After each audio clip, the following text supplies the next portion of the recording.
குடியரசு துணைத் தலைவர் தேர்தலில் இந்தியா கூட்டணி கட்சியினர் விழிப்புணர்வுடன் வாக்குகளை பதிவு செய்வார்கள் என கர்நாடக மாநில துணை முதல்வர் சிவக்குமார் தெரிவித்தார். கோவையில் நடைபெறும் நிகழ்ச்சி ஒன்றில் கலந்து கொள்வதற்காக கர்நாடக மாநில துணை முதல்வர் டி.கே. சிவக்குமார் விமானம் மூலம் கோவை வந்தடைந்தார்.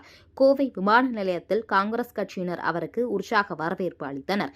காங்கிரஸ் கட்சியினரின் வரவேற்பினை ஏற்றுக்கொண்ட அவர் செய்தியாளர்களுக்கு பேட்டியளித்தார்.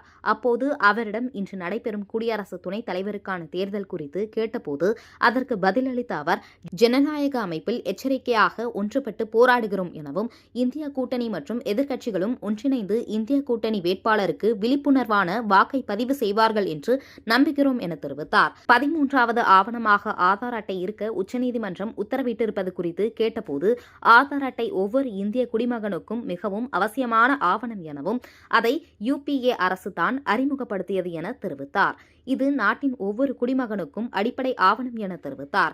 இதைதான் காங்கிரஸ் கட்சி மற்றும் UPA அரசாங்கம் இந்த நாட்டின் குடிமகன்களுக்கு வழங்கியது எனவும் தெரிவித்தார். மேலும் குடியரசு துணைத் தலைவர் தேர்தலில் நாங்கள் கேட்பது விழிப்புணர்வான வாக்குகளைத்தான் எனவும் தெரிவித்தார்.